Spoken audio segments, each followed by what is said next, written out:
Welcome to the She Business series of Conversation Starters. My guest today is Jacqui Laurenson from Studio Popsicle. Welcome, Jacqui. Hi, Susie. Great to see you this morning.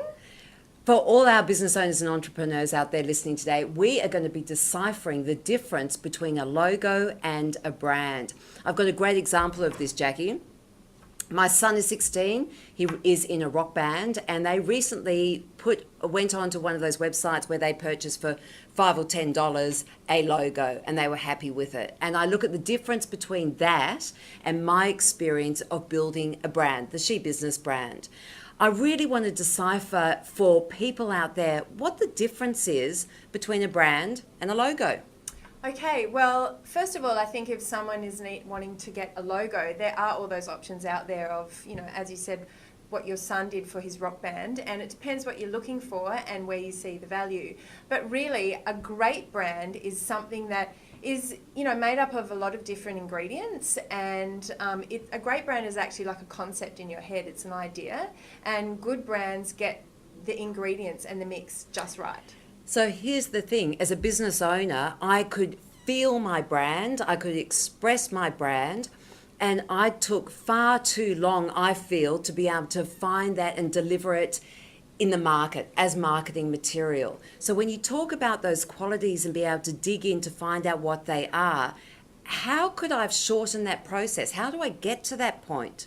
Okay, well, first of all, it is a journey, most definitely. But how you could actually get to the point faster is, I really believe that you need to take some brand me time, or that's what we like to call it. So you need to actually get up close and personal with what your brand's about. Ask some questions such as, why am I doing what I'm doing? Why does my brand exist? You can also be asking a lot of questions around your brand vision and the values. And by clarifying many of those points, you'll start to get the ingredients that go together to shape your brand and have a great personality for the brand that you can put out to market.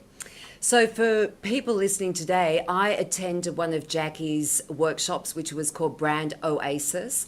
And what I loved about it was a very real experience. It was touch and feel. So although I could feel and talk about my brand, this was the first opportunity I had to create it in real time.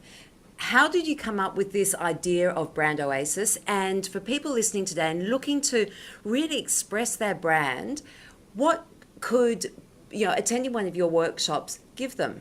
Okay, well, I'll start with the first question, which is really, how did Brandoasis come about? Well, as a creative, most of my life I've been working with brand and design for over 20 years, and I was actually doing some coaching around numbers and budgets, which isn't my strong point. And I realized that with an area that's quite linear, I needed someone to help me step me through this. And then I realized that my abilities of working with pictures and numbers to create stories is what other people need help with when they want to get in touch with their brand. So I created a workshop that helps business owners have an oasis of time to get up close and personal, as I said, with a step-by-step process to help them get to this point of understanding more about what their brand is so that they can then go out to market. So tell us, what do I walk out of that workshop with? This was the part I really liked. Okay, so in the workshop, it really is not a presentation. What is great about it is you actually get a workbook. There's a bunch of questions. You're all working with other business owners to get inspired. You get to dig deep about what you're about. You get to dig deep about what your brand is about. So you have a workbook with outcomes, and then you also do a vision boarding process where you get to put the words and the images together to start to tell your brand story, and you've created it yourself.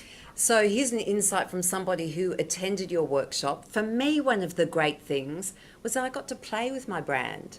Yeah, It was playtime. Yeah. I was cutting out magazines. I was gluing things down. I was having fun. And I think it was that breaking out of our business mind. And as you say, that comes down to the oasis part. Yeah. And then to play with it suddenly became fun and was, I don't know, exciting. And then to walk out with something in my hand, which was like, wow, this is my brand. Yeah, I think as business owners, we've always got a massive to-do list, and there's a lot of areas of business that are core business activities. But to do something like the Brandoasis, which taps in a little bit to, you know, those childlike qualities of where we actually get to cut and stick and play with words, and there's no right or wrong. It really does give you a sense of inspiration, and it allows like ideas to come forward, which is always exciting. Jacqui, it's been an absolute pleasure having you on Conversation Starters. If you are struggling with your logo or brand, I highly recommend go have some child time, have some play time. Find Jacqui at Studio Popsicle, book into one of her workshops. It will be a great, 2 hours spent? Yeah, 2.5 hours. 2.5 hours spent, and it will really give you that clarity to go out there and express your brand as it means to you. So Jacqui Laurenson, thank you again. Thank you, Susie. This has been the She Business series of Conversation Starters.